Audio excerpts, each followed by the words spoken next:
La noticia que ha impactado esta semana, sin duda alguna, es la confesión de la ministra Mónica Palencia, cuando ella asegura que alias Fito entraba y salía de la cárcel porque ellos tenían el poder absoluto en aquellos lugares de reclusión. El Estado había perdido el control, aseguró Mónica Palencia. Ante esta noticia, el expresidente Correa se pronunció. ¿Ustedes creen que esto puede pasar desapercibido tanto tiempo por el gobierno, fiscalía y tribunales de justicia? Es evidente que hubo complicidad colectiva de Moreno, Romo, Lasso, Diana Salazar y sistema judicial. Y de esta manera es como el Estado ecuatoriano perdió el control de las cárceles y los PPL hacían y deshacían. Al inicio, ustedes recordarán que la violencia solamente se vivía al interior de las cárceles y habían duras advertencias, por ejemplo, como el doctor Granja, quien decía que esto puede desbordar a las calles. La gente no le paraba bola a las afirmaciones del doctor Granja, quien es especialista y doctor en temas de criminología, mafia, etc. Entre todo esto, sin lugar a duda, no puede quedar desapercibido lo que decía Carlos Vera o lo que dijo Carlos Vera en un programa, mofándose de que en San Borondón se encuentran bien y que lo que pasa en Guayaquil se quede en Guayaquil. Mientras no llega allá, no importa. Esto lo estoy resumiendo para no decir todo lo que dijo Carlos Vera. Después de que la violencia llegó a San Borondón, ahí sí pegó el grito al cielo. Fue en esos momentos cuando Carlos Vera le pedía al ministro Juan Zapata que envíe patrulleros al menos con aire acondicionado. No sé si usted recordará. Y creo yo que por eso no le importaba a Carlos Vera, porque él siempre tenía seguridad. Pero bueno, las palabras de la ministra Mónica Palencia deberían ser tomadas en cuenta por la justicia ecuatoriana, pero vemos que no ocurre nada. La ministra Palencia mencionó lo siguiente.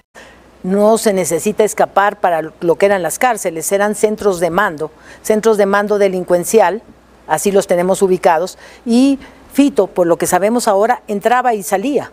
O sea, esto no es nuevo. Las cárceles estaban tomadas por los mandos de ciertos delincuentes. Pero le sorprendió a usted y al presidente lo de Fito, porque si en octubre pasado él ya se salió de La Roca, volaron el techo de la Roca, fue a la penitenciaria del Litoral, se supone que tenían que haber tenido ustedes una vigilancia extrema. Y eso quizás fue un fallo del gobierno nuevo de Noboa. Indudablemente que se puede tener vigilancia en aquello que se tiene control. Volver a tener el control de los centros penitenciarios es un proceso que asumió el presidente y no es de un día para otro.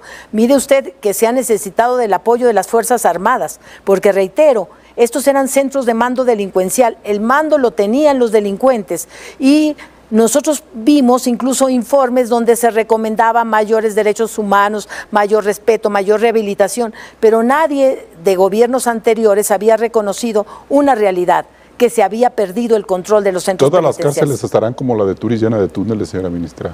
Espero que no. Espero que no, pero los trabajos de inteligencia penitenciaria son muy importantes. Y en este mismo contexto, Manuel Martínez, coordinador del Pacto por la Niñez, rechaza lo que está ocurriendo con los jóvenes del Ecuador, esto por la cercanía a los GDO. Escuchemos qué fue lo que mencionó hace pocas horas. Imperdonable, porque desde el punto de vista de los derechos humanos de la niñez y la adolescencia, lo que están haciendo estas autoridades es violar lo que está contemplado en la Constitución del Ecuador, en el Código de la Niñez y Adolescencia, en la Convención Internacional sobre los Derechos del Niño, en el Pacto de Derechos Humanos de San José, en el Protocolo Facultativo sobre la participación de niños en los conflictos armados, ya que el gobierno ha declarado que es un conflicto armado. ¿Qué tiene que hacer un gobierno frente al tema de los adolescentes?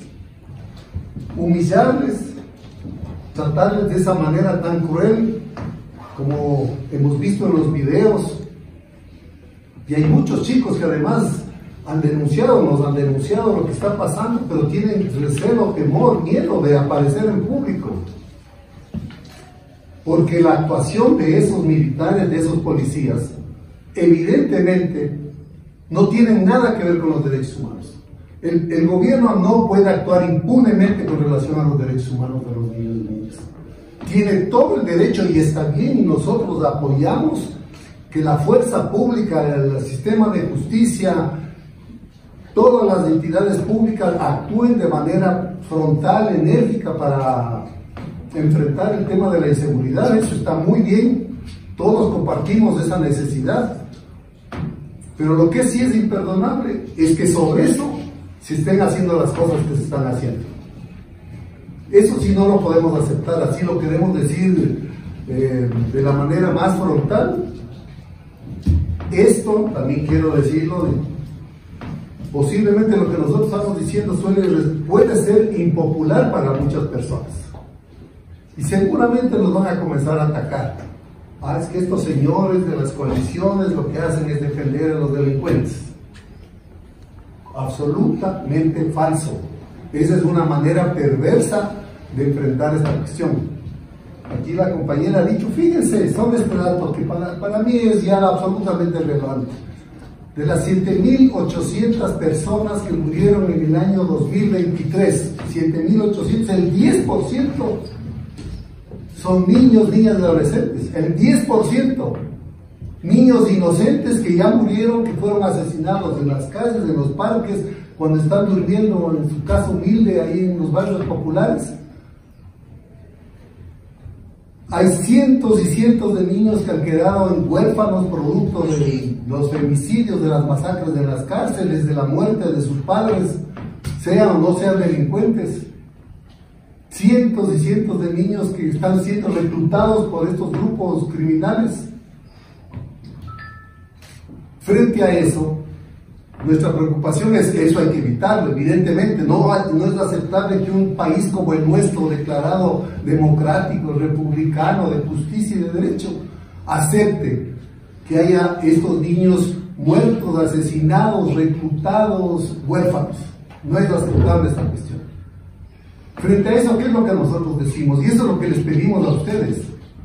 Los medios de comunicación tienen que hacer un llamado al gobierno nacional a impedir que ellos sigan cometiendo este tipo de cosas. Salimos nosotros y ¿qué pasa en las redes sociales? Es que son defensores de los delincuentes. No somos defensores de los delincuentes, somos defensores de derechos humanos de los niños, niñas y adolescentes. Y si un adolescente ha cometido un delito, tiene que ser sancionado. Eso es evidente. Es absolutamente falso, además, que un adolescente que comete un delito no le pasa nada. Esa es una de las grandes mentiras que permanentemente se están diciendo en los medios de comunicación, en las conversaciones familiares. Eso es absolutamente falso. Lo único que es que hay una justicia especializada para esos. Hay jueces especializados para esos. Hay sanciones propias para esos. Porque lo otro que es, y con esto termino mi parte, disculpen, es, ¿qué hacemos con un adolescente infractor? Le pegamos un tiro en la nuca, como dice alguna gente en las redes sociales. Está bien que se le pegue, se le maltrate, se le trate de esa manera tan humillante y degradante. Ese es el comportamiento de un Estado que está enfrentando justamente a la violencia criminal. Entonces el Estado no puede responder a la violencia de los unos con la misma violencia con la que está respondiendo. Eso no es aceptable para un país democrático. Y si hay mucha gente que dice, péguenle un tiro a esos delincuentes, péguenles a lo que sea, nosotros no podemos aceptar eso.